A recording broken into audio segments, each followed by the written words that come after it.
Good morning, students. Today, in this 28th lecture, I will be telling you about how to write the specific heat equations which we derived in the last class in terms of two significant quantities. One is known as the volume expansivity, and one is known as the isothermal compressibility of a system or of a gas system. So we will write that Cp minus Cv equation once again in terms of beta, the volume expansivity, and in terms of K, the isothermal compressibility. After that, that equation which we will be deriving today will also be called the specific heat equation, and after that we will move on to the energy equation, where we will see how du is equal to Cv dt or dH is equal to Cp dt and under what circumstances. So before we move on to this, we have to define these two terms, volume expansivity and isothermal compressibility. Let us see what are they. You know that the coefficient of thermal expansions are there. You know coefficients of thermal expansion for linear expansion, for areal expansion, and for volume expansion. So for the volume expansion, you know that this you know from simple physics. Vt is equal to V0 1 plus beta delta T.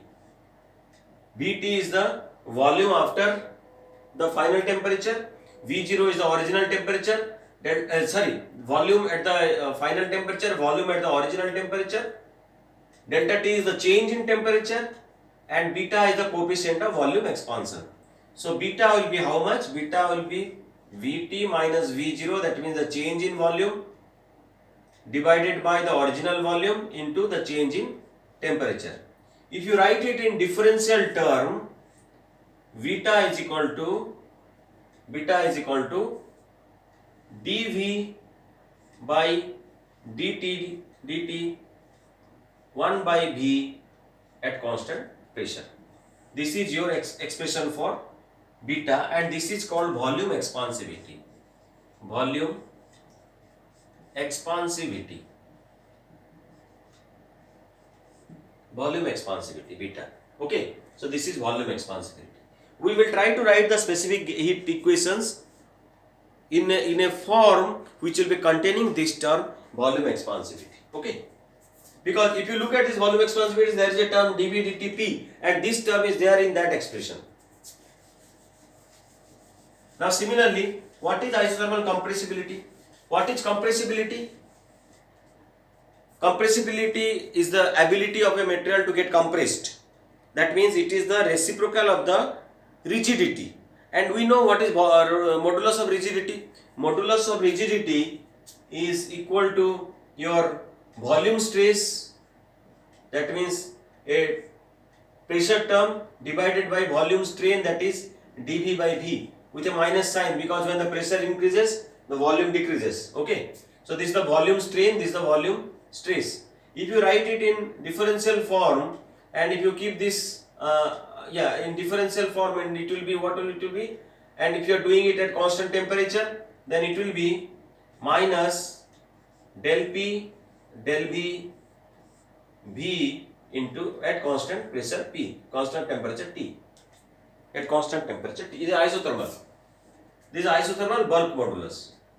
Now the compressibility will be inverse of that, and the compressibility will be called isothermal compressibility, which will be inverse of that. It will be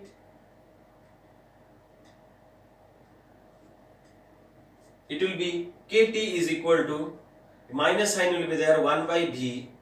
This is the inverse of this, del V del P at constant T. So this is your isothermal compressibility. Now we will rewrite or restructure the specific heat equations that we have already derived in the last class. What was the equation that we derived in the last class? So this is your isothermal compressibility. I am removing this and writing that equation which we derived in the last class. That was Cp minus Cv is equal to, there is a minus sign, then T, then del V del T P square, and del P del V T. Okay, this was the expression. Now we will be writing this in terms of beta and k. Now what is del b del t? So if you write it, what is del b del t? Del b del t at p will be how much? This will be b into beta. Okay, so here we can write this is equal to minus t. del b del t के जगह हम लिख सकते हैं beta square v square and beta square. Okay, here we can write in place of del b del p, sorry, if this comes here to the left hand side, if this term comes to the left hand side, then it will be del p del b t will be how much? This k will go here minus 1 by k v. Alright, minus 1 by k v. So minus 1 by k v. So there is a term here. So if you write this, then we will get Cp minus Cv is equal to T b and v square. So it is Tv then beta square by k.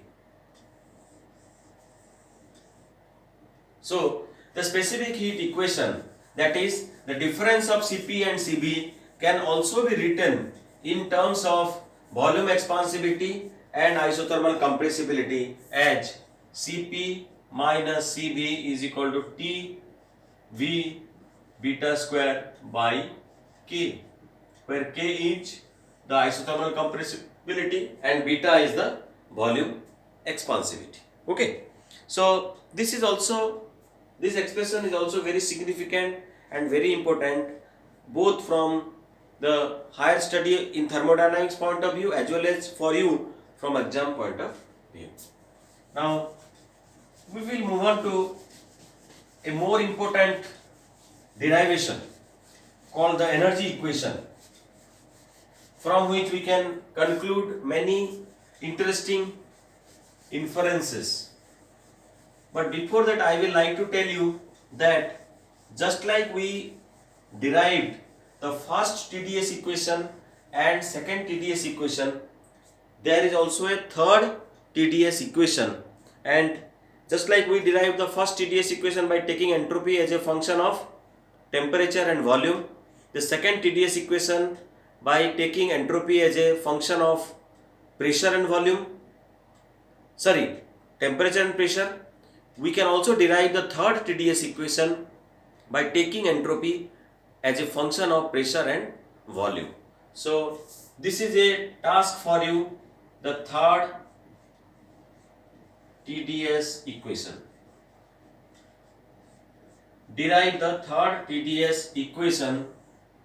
I will only tell you the starting point. Starting point is S is a function of pressure and volume.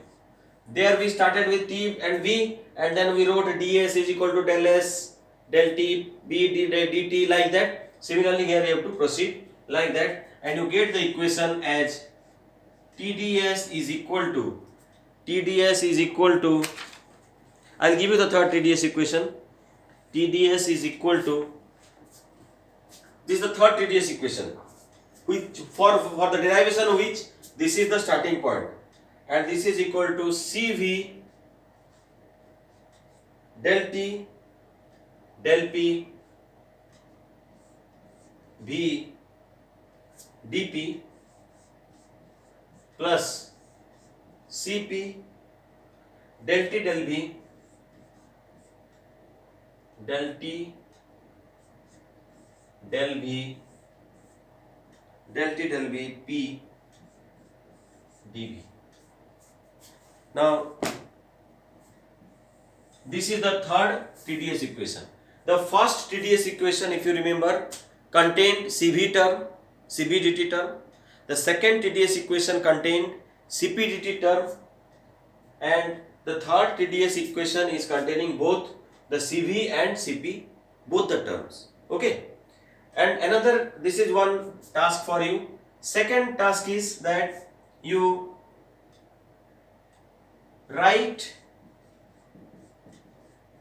all the TdS equations all the TDS equations in terms of beta and k. Okay, so you can write it in terms of beta and k, just like this dB dt p. This can be replaced with beta, a function of beta. Then dt dp, this can be converted to dB dt form or dpp dB form, and can be written in terms of k. So you will get in terms of k and beta, you will be getting the expressions for first, second and third TDS equations. Okay, so these two are tasks for you: derivation of the third TDS equation and re-derivation of the TDS equation, rewriting of the TDS equations, all the three TDS equations in terms of beta and k. Now one very important analysis we will do, that is called energy equation. Energy equation.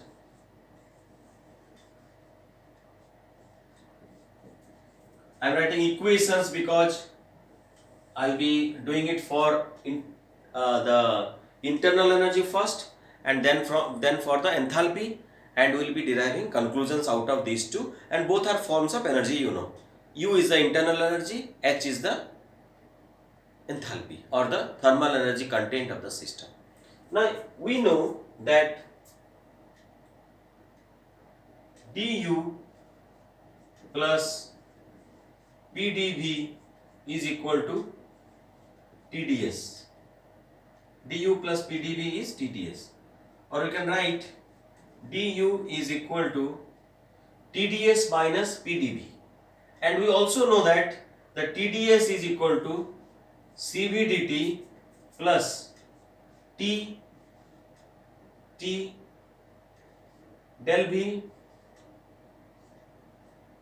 del P V dV. Is that correct? First TDS equation and second TDS, and if you see what is the first TDS equation, the first TDS equation is CV dt T del P del T V, sorry, del P del T V, del T del P del T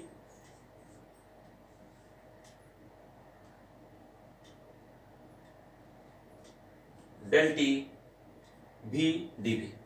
So this is your CV dt del P del T V dV. This is your first TDS equation. So du is equal to TDS minus PdV, minus PdV. Now this can be written as du is equal to CV dt plus T del P del T V minus P whole into dV. Simply taking dV dV common. So du is this. Now du is a property of, du is a function of, u can be a function of T and V, u can be a function of T and V. Now we can write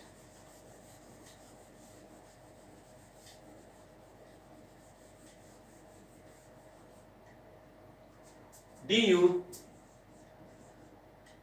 if u can be taken as a function of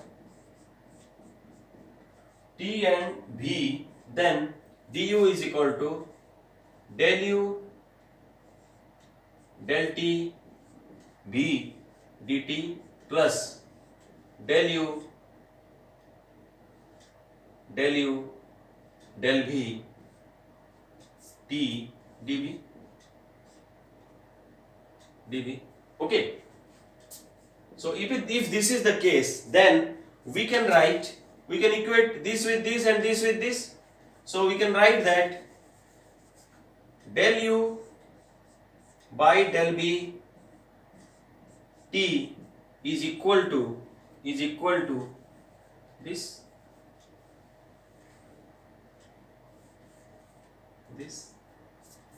du del B T is equal to this.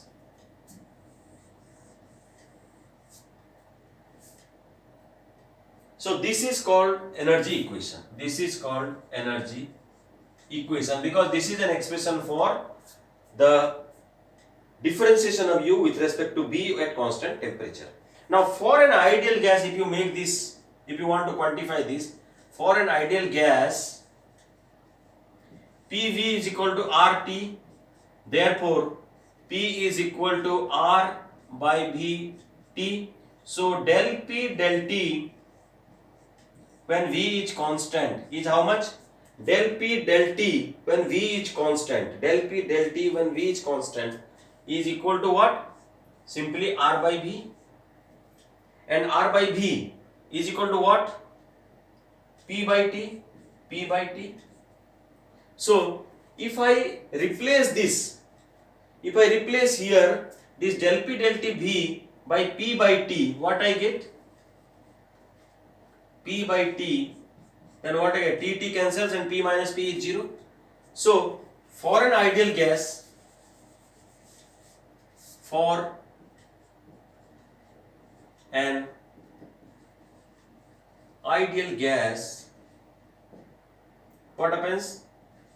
Del U del V T is equal to 0. Del U del V T is equal to 0. And this is only true for an ideal gas only, not for a real gas which doesn't follow PV is equal to RT. Only for a gas which follows PV is equal to RT. For that the change in internal energy with volume at constant temperature is 0. So we get an important expression del U del V T is 0, which shows that internal energy does not change with volume when the temperature is constant. But this is for an ideal gas. This is for an ideal gas only. Ideal gas only. Now we'll again do some more exercise on this. Now you recall the first three theorems that we did in the first class of this chapter. So there were three theorems, alright?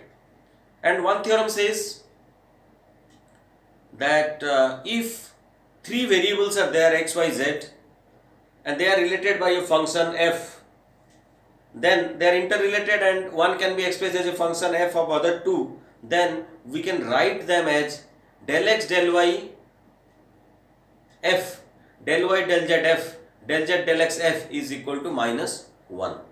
So that is what we will be doing here. So del u, so let us take u, b and p are the variables,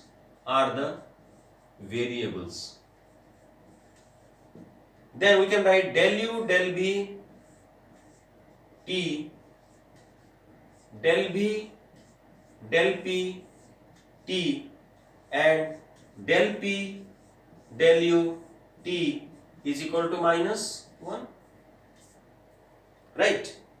If this is true, then del,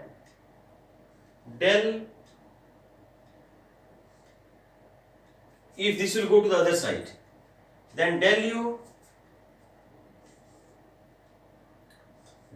by del p, sorry, not minus 1, this is equal to 1. Del u by del p t is equal to, so this will go to the other side, is equal to del u by del v t plus del v del p t. Now look at this expression. This is change in internal energy with pressure while temperature is constant. This is change in volume with respect to pressure when temperature is constant. We know that for a gas, the volume changes with pressure at constant temperature. So this term is not 0. But this term del u del v t is already proved to be 0. So this is 0 into some non-zero quantity. So this is also 0. So we can write that for an ideal gas, because for an ideal gas only this is 0. So for an ideal gas, this term is also 0. What is this term? This term is del u del p t is equal to 0. And what does it mean? The internal energy does not change with volume when temperature is constant. The internal energy does not change with pressure when the temperature is constant. Similarly, we can prove the internal energy does not change with anything when T is equal to 0, but only and only for an ideal gas. And that says that as long as the temperature is not changing, internal energy is not changing. So if you put it in words, then what you can write? That internal energy of an ideal gas, internal energy of an ideal gas is a function of temperature alone, or U is a function of temperature alone, but only and only for an ideal gas. And this statement I had told you in before also, but that time I told you that it will be proved later on. So today we are proving that internal energy of an ideal gas is a function of temperature alone. That means as long as the temperature is not changing, internal energy is not going to change whether pressure changes or volume changes. Okay. So this is a very important statement of thermodynamics and often called Joule's law of thermodynamics. This is called Joule's law of thermodynamics. One more thing. We just before, while deriving this one, we saw that du is equal to cv dt minus cv dt. We derived an expression and the bracketed term came out to be 0 while doing that. So we saw that this du came out to be cv dt plus t del p del t v minus p dv. Okay. While deriving in the first part of this exercise, while deriving this, we came across this equation and we saw that for an ideal gas, this came out to be 0. Okay. Or we saw that du by dV at constant temperature is equal to this much. Now, for an ideal gas, therefore, for an ideal gas, T del P del T V minus P is 0. That means, for an ideal gas, du is how much? Du is equal to CvdT.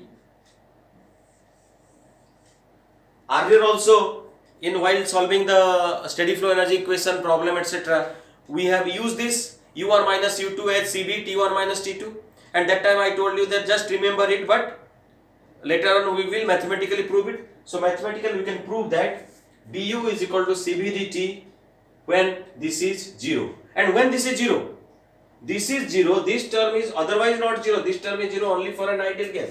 So du is equal to Cv dt for an ideal gas only. So all the turbine problem or nozzle problem or diffuser problem, wherever we are using this equation du is equal to Cv dt, we are actually silently assuming the gas to be an ideal gas, because unless you assume it to be an ideal gas, you cannot use the equation Pv is equal to RT. You cannot also use the equation du is equal to Cv dt. Alright, so this is the thing. Now suppose this is not an ideal gas, then when du will be Cv dt? So du will be Cv dt. So du is equal to Cv dt for an ideal gas for any process, because for any process anyway this is 0. Now but du is equal to Cv dt, it is not an ideal gas. So du is equal to Cv dt plus this much, but that this much will be 0 only when dV will be 0. So dV is 0 for an isochoric process. So du is equal to Cv dt for any gas when dV is equal to 0. dV is equal to 0 means it is an isochoric process. Isochoric process. That means if it is a case of real gas, then du will be equal to Cp dt only when it is a constant volume process.